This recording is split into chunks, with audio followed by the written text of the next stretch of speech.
अगर ऐसे ही करना था तो भाई रेसलमेनिया से ये बिल्ड क्यों दिखाई हम लोगों को। पहले तो पॉल हेमन ने बिट्रे कर दिया रोमन रेंज को सेथ रॉलिंस के लिए, एंड इतने टाइम से रोमन रेंज विजन के संग में उलझा हुआ है कि इन सबको एलिमिनेट करके हमें रेसलमेनिया में सेथ एंड रोमन का मैच देखने को मिले। एंड अब वॉर गेम से पहले सेथ रॉलिंस को एलिमिनेट कर दिया इन लोगों ने विजन की टीम से। तो मतलब क्या सेथ रॉलिंस विजन के खिलाफ खड़ा होगा, रोमन रेंज की टीम के संग में ज्वाइन होगा? अगर ऐसा ही कराने तो भाई इन दोनों की फीड क्यों दिखाई हम लोगों को? मतलब क्या है भाई, कोई सेंस बनना है इस बात का? Nope.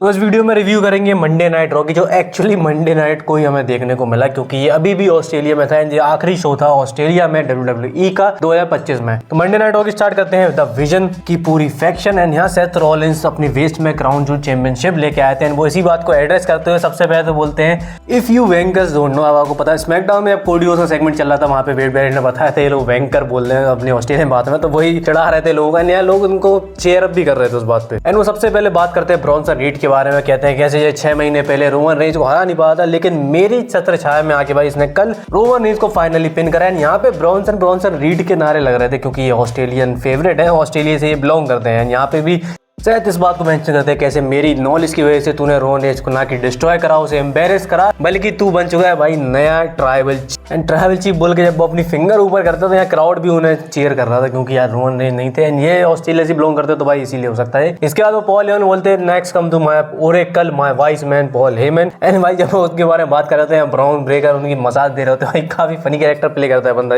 फिर सेथ रॉलिंस पॉल हेमन से कहते हैं कैसे मेरी विजन की वजह से तूने रोमन रेंज को बिट्रे करके मुझे अपनाया, मैंने तो ये बना दिया थी अनडिस्प्यूटेड कोड, एंड यहाँ उनको हक करके किस करते हैं। तो क्राउड भी कहती है भाई kisser kisser, and Paul Heyman को फिर सेथ रॉलिंस भी किस कर देते, कहते भाई इसमें कोई शर्म की बात नहीं है, मेरा ओरेकल है। उसके बाद आते हैं ब्राउन ब्रेकर कैसे करते ना, हु करके कैसे गर्दन हिला के देखा ऐसे बोलते हैं, एंड फिर ब्राउन ब्रेकर वैसा मुंह भी करते हैं अपना गर्दन हिलाने का। एंड फिर यहाँ रोमन रेंज के बारे में बात, रोमन रेंज को शील्ड की जरूरत पड़ती थी लोगों को हराने के लिए, कोडी रोड्स को मेरी जरूरत पड़ी थी रोमन को हराने के लिए, लेकिन मुझे किसी की भी जरूरत नहीं है किसी को भी हराने के लिए, मैंने वो प्रूव करा है। कल कोडी रोड्स को खुद हराया एक इंजर्ड आर्म के साथ में, मुझे ब्रॉन्सन रीड की जरूरत नहीं है, ब्राउन ब्रेकर की जरूरत नहीं है, पॉल हेमन की जरूरत नहीं है। लेकिन इस टाइम पे आप ब्राउन ब्रेकर का भाई फेस दिया एक्सप्रेशन देखते समझ में आता कि भाई कुछ तो शायद आज कुछ बड़ा करने वाली WWE, वो हमें एंड में देखने को मिलता है। लेकिन इसके बाद हमें सेगमेंट देखने को मिलता है कायरी जेन आस्का का। आस्का यहाँ के बताती कायरी जेन को आज तुम रिया रिप्ली को फेस करोगे, लेकिन यहाँ बताती भाई जैसे मेरे माथे पे ये लगी है, मैं तुम्हारी वजह से लगी है क्योंकि मैंने तुम्हें प्रोटेक्ट करने के लिए खुद को सेक्रीफाइस करा था, आज मैं रिया रिप्ली को फेस नहीं कर सकती। इसने आस्का एक कस के फिर से एक चाटा देती उनको, एंड यहाँ सिंपली ये दिखाना चाहते थे कि कायरी जेन अभी भी आस्का से डरती है। इसके बाद हमें Kairi gen and Riya replay का मैच देखने मिलता है।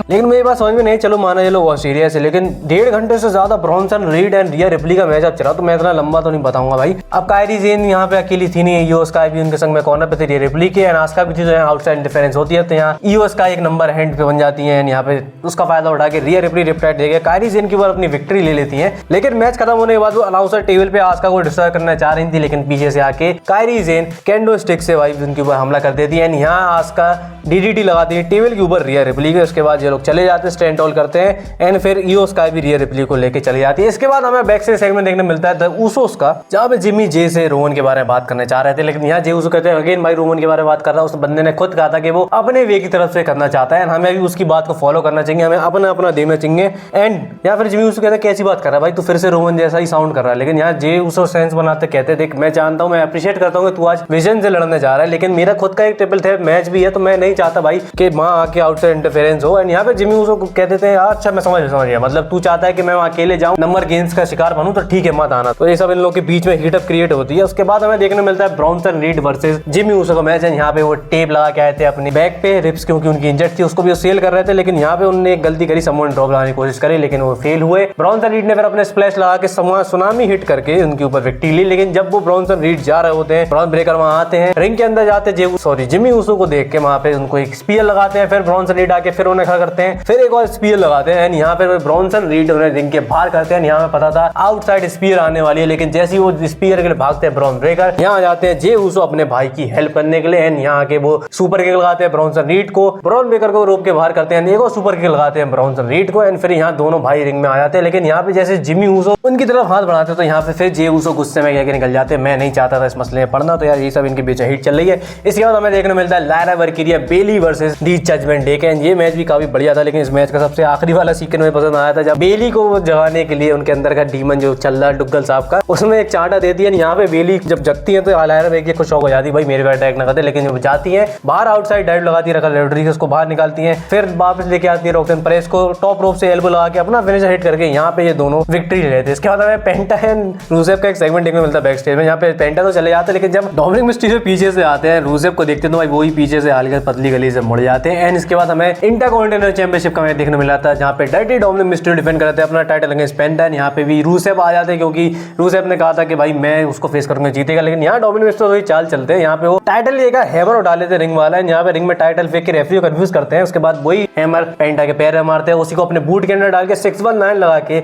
स्प्लैश हिट करके अपना टाइटल रिटेन कर लेते हैं। मैच खत्म होने जब रेफरी बेल बजाने को कह रहा था तो वहाँ बेल के लिए भाई हैमर तो था नहीं, तो डोमिनिक मिस्टीरियो जाके अपना टाइटल मांगते हैं। यहाँ जब से उठता है तो भाई उधर कुर्सी पे अपना हैमर रख के सबूत बिठा देते हैं पूरा। तो ये सब भाई फनी सेगमेंट चल रहा था। इसके बाद हमें देखने मिलता है विजन का सेगमेंट बैक स्टेज से, जहाँ पे सेथ रॉलिंस कहते हैं भाई इस 6 महीनों में मेरे संग में 3 चीज अच्छी हुई, पहले मैं और मेरी बेटी, दूसरा मैं और मेरी वाइफ, एंड तीसरा भाई तुम तीनों बंदों को ग्रो होते देखना है। जो अभी हम कर रहे हैं एक छोटी सी रिपेन, अब हम एक नेक्स्ट लेवल पे जाने तैयार है। तो ये तुम्हें ख्याल से शो पे बार बार हिंट कर रहे थे कि आज कुछ बड़ा होने वाला है। इसके बाद हमें देखने मिलता है number 1 contendership for the world heavyweight champion, जहाँ पे CM Punk, LA night and Jey Uso का ट्रिपल थ्रेट मैच। एंड यहाँ पे क्राउड सीएम पंक का जब गाना पूरा गाए थे, सीएम पंक काफी इमोशनल हो गए थे। यहाँ जे ऊसो को यीट करके चढ़ाते भी है। इस मैच का सबसे फनी पार्ट मुझे ये लगा, जहाँ पे सीएम पंक को एक मिडिल रोप में फंसा देते हैं ये लोग, एंड ये है नीट पंचेस लगाते हैं। एलए नाइट भी जे ऊसो की तरह डांस करके सीएम पंक को पंच लगाते हैं। यहाँ सीएम पंक हाथ भी जोड़ते हैं, भाई रहने दो मत मारो। एंड यहाँ पे जे ऊसो फिर एलए नाइट को क्वेश्चन से बाहर करते हैं, लेकिन यहाँ जब वो फ्रॉग स्प्रेस लगाते हैं सीएम पंक अपने घुटने ऊपर करके गो टू स्लीप का इशारा करके उन्हें गो टू स्लीप हिट करते हैं। यहाँ पे जब वो पिन कर रहे थे, यहाँ एक फनी सेगमेंट होता है जहाँ पे ऊसो के दांत के गोल्ड ब्रेस उठा लेते हैं ऐसे, भाई आज तो मजा ही आ गया, वर्ल्ड चैंपियनशिप का कंटेंडर ही बन गया, सोना ही मिल गया। तो ये सब फनी सेगमेंट के बाद सीएम पंक भाई बन चुका है नंबर 1 कंटेंडर। तो उसका सबसे बड़ा राइवल कौन है? Seth Rollins. तो इसके बाद भाई सेथ रॉलिंस का आना तो ऑब्वियस था, वो आते अपनी विजन के साथ में। सबसे पहले ब्राउन ब्रेकर जे ऊसो को स्पीयर लगाते हैं आउटसाइड, एंड वो यीट करके चाहते हैं, फिर एलए नाइट को भी आउटसाइड में रिंग के स्पीयर लगाते हैं। एंड में ब्रॉन्सन रीड आके इनको अटैक करके खड़ा करते हैं। यहाँ पे brown breaker goes to sleep का इशारा करके उनको मॉक करके